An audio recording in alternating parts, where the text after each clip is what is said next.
Hey, this is Tuhon Aditya from LightHaven. Today I'm going to be sharing with you one of my favorite thrusting-based Sinawali variations. Before we begin, it's important to understand why this variation is relevant. Now don't worry, I'm going to keep the why short. In most variations of Sinawali that we do, we spend a lot of time going across center line. However, there are also times and contexts in which we want to be striking repeatedly on the same side and not going across. There are also times when I may want to begin with a thrust or have a combination of thrusts and slashes. So it's important to be able to learn how to hit on the same side and also sometimes vary the types of strikes that I'm doing and not only ever be dependent on slashing. The Sinawali variation we're going to be doing today is a combination of both thrusting and slashing. It's attacking on the same side as well as learning how to go across to the other side.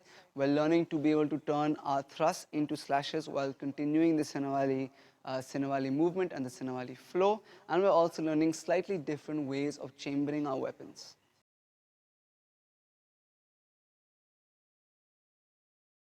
So the position we're going to start with is this, where my sticks are more or less parallel to each other and they're facing my opponent. They're not facing down, they're not facing out, they're not facing in. They're facing my opponent almost in a, so going down to up. However, they can also be horizontal. I find it easier body mechanically, and maybe I don't have very flexible wrists, to have my sticks sort of diagonal and not horizontal, but that's really up to you. A trick I learned from GT is, especially when we're thrusting, to have our thumbs on the back of our sticks, bracing our sticks. It's not something that I train all the time because I do think that this isn't the best way of holding a stick. However, when you're learning a new movement, especially that's thrusting based and it may be a slightly unfamiliar thrust, then just to get the movement, that thumb at the back can be very helpful.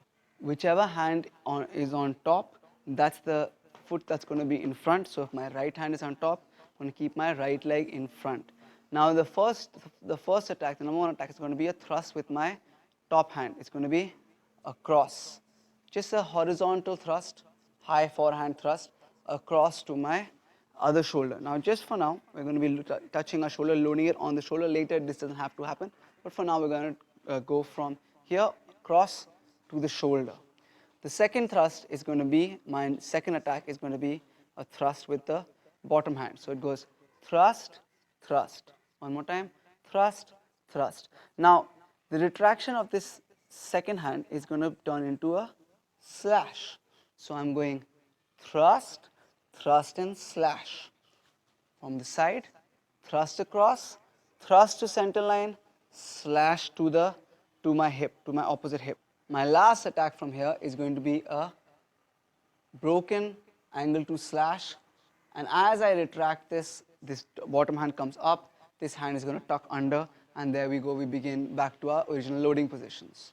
So thrust across, thrust and slash, slash, pull it back. Switch legs. Thrust across, thrust and slash, slash, pull it back. Thrust across, thrust and slash, slash, underneath. Thrust across, thrust and slash, slash, bring it back underneath. The first thing to keep in mind are your targets. So the first thrust is a high forehand thrust, and I can be targeting the neck. The second thrust can also be targeted to the neck or can be targeted to the heart. However, for training purposes, the way that I'm thinking of it is I'm thinking of all of my strikes and how they relate or how they interact with center line. So the first thrust is a high thrust across center line. The second attack is a thrust to center line, and when it reaches center line, it's going to turn into a slash coming back to my hip. So it makes sort of a triangle shaped. However, make sure that the triangle is not a horizontal triangle, but a diagonal triangle, because remember, you're thrusting from down to up and then slashing up to down. So it's a diagonal triangle. So high thrust across center line, thrust to center line, slash back to your hip, and a high slash or a jab, it depends on what you want to do, and then come back to your hip. The second thing to watch out for is something that not necessarily, it's not maybe something to watch out for, but something that made my life easier when I was learning this, is that chambering or loading positions help a lot in this drill. They give you reference points to be able to check yourself. So the first one is, of course, where you begin with, but the first major one comes after the first thrust. Touch your shoulder. That's going to help you a lot. Bring the thrust across, touch your shoulder. The second one is thrust slash. Bring that to your hip. That's also going to help you a lot. Because now from here, I know that, okay, this is the hand that has to go now. It's going to slash, and then this hand's going to come up, and I'm going to come back to my hip. So those first two loading positions help a lot. Again, to your shoulder, to your hip.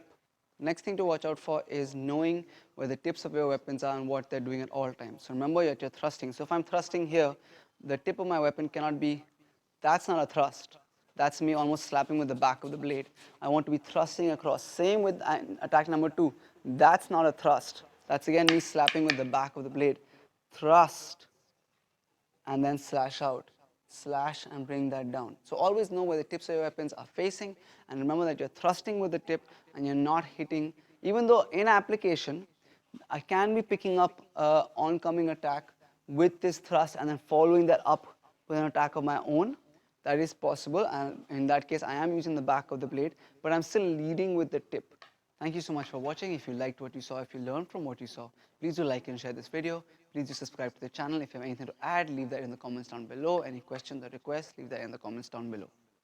A huge thank you to all of our patrons. Thank you so much for your support.